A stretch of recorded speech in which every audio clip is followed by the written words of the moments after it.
ઘરના ઘરનું સપનું જોતા ગ્રાહકો માટે ચેતવણીરૂપ કિસ્સો સામે આવ્યો. અમદાવાદમાં મકાનના પ્રી બુકિંગના નામે છેતરપિંડીનો મામલો સામે આવ્યો. પ્રિવિલોન બિલ્ડર ગ્રુપે કરોડોની ઠગાઈ કર્યાનો આક્ષેપ થઈ રહ્યો છે. અંદાજે 200થી વધુ પરિવારો છેતરપિંડીનો ભોગ બન્યા છે.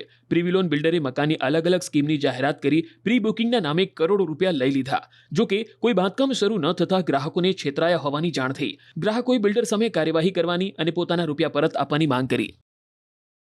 હું પ્રિવિલોન ગ્રુપમાં 14 સ્ટોરી બિલ્ડિંગની અંદર બુક કરાવેલું અને છેલ્લા 7 મહિનાથી પ્રિવિલોન ગ્રુપમાં બુક કરાવેલ જયદીપ કોટક અને મિત્તલબેન કોટક દ્વારા અમને આશ્વાસન આપવામાં આવેલું કે રેરા ટૂંક સમયમાં આવશે, પણ તે આવી નથી અને અમારા પૈસા અમે પાછા માંગ્યા તો એ બદલ તેઓ અમને ખૂબ ધક્કા ખવડાયા અને આજે તેઓ ફરાર છે.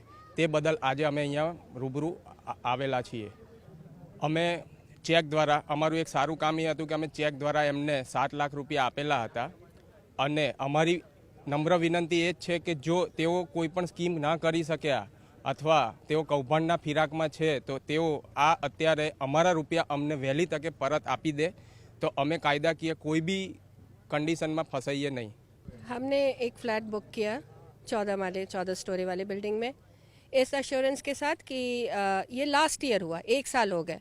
हमने अपना पैसा इन्वेस्ट किया और सारा कुछ ऑनलाइन किया है. हमारे पास we have a proper record of that. 15 lakh builder ने एश्योरेंस दिया कि 1 महीने के अंदर रेरा आ जाएगा, कंस्ट्रक्शन शुरू हो जाएगा. 2 महीने के बाद हमें पता चला कि वो बोर्ड हट गया. हमारे पास कुछ नॉलेज नहीं था इस बारे में कि बोर्ड कब हटा, क्या हुआ. हमने आकर जो नंबर जो बोर्ड पर लिखा था वहाँ उसको नंबर पे कॉल किया तो वहाँ से हमें जवाब मिला कि प्रिविलन गया भाड़ में. That was the language used and that was very shocking. और उसके बाद जब हमने कांटेक्ट करने की कोशिश की तो हमें कोई जवाब नहीं मिला. प्रिविलॉन ढूंढ करके उसके ऑफिस में जब हमने गए कांटेक्ट किया तो हमें एश्योरेंस दिया गया कि पैसा वापस मिल जाएगा, नहीं तो उसके अगेंस्ट आपको दूसरे वाले हमारी स्कीम में हम बुकिंग करवा देंगे. हम शांत बैठ गए. कुछ समय के बाद फिर अब ये यहाँ नया हुआ, मतलब 14 माले वाली बिल्डिंग तो गई, अब 22 वाले भी गई. तो हमारा पैसा गया कहाँ? आप पैसा ले लेते हो हमसे एश्योरेंस दे करके कि चलो काम शुरू कर देंगे. हमारा मेहनत का पैसा है और वो पैसा गायब हो गया. आप भी गायब हो गए. हमारे पैसे के बूते पर आपने अपना करोड़ों का जायदाद बना लिया और हम कहाँ जाएं फिर. एडमिनिस्ट्रेशन से हमारी बस यही है कि अगर कुछ हो सकता है तो हमारा जो एटलीस्ट जो बेसिक इन्वेस्टमेंट है वो आप रिटर्न करवा दो. एडमिनिस्ट्रेशन है, पुलिस है, कैन दे डू समथिंग. अगर ये बिल्डर प्रिविलॉन जो कि एक रेप्यूटेड बिल्डर है, सही है, उसकी ब्रांचेस है गुजरात में, अगर वो ऐसा काम कर रहा है, अगर ऐसे बिल्डर रेप्यूटेड बिल्डर्स ऐसा काम कर रहे हैं तो फिर हम कहाँ जाएं, हम किस पर ट्रस्ट करें.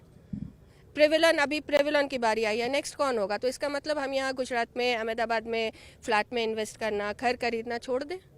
જે પ્રિવિલોન ગ્રુપનું અત્યારે જે સ્કેમ ચાલી રહ્યું છે અને જે પહેલાં 7 સ્ટોરી બિલ્ડિંગ હતી, પછી 14 સ્ટોરી બિલ્ડિંગ આવી અને 22 સ્ટોરી બિલ્ડિંગ આવી છે.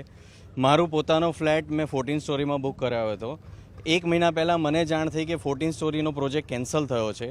મેં જઈને જયદીપ કોટક સાથે વાત કરી. જયદીપ કોટકે કહ્યું કે એમાં અત્યારે અમારે કંઈક ખેડૂતો સાથે ડખા થઈ ગયા છે, તો હું તમને 22 માળની બિલ્ડિંગમાં મારા સ્કીમમાં હું તમને ટ્રાન્સફર કરી આપું છું.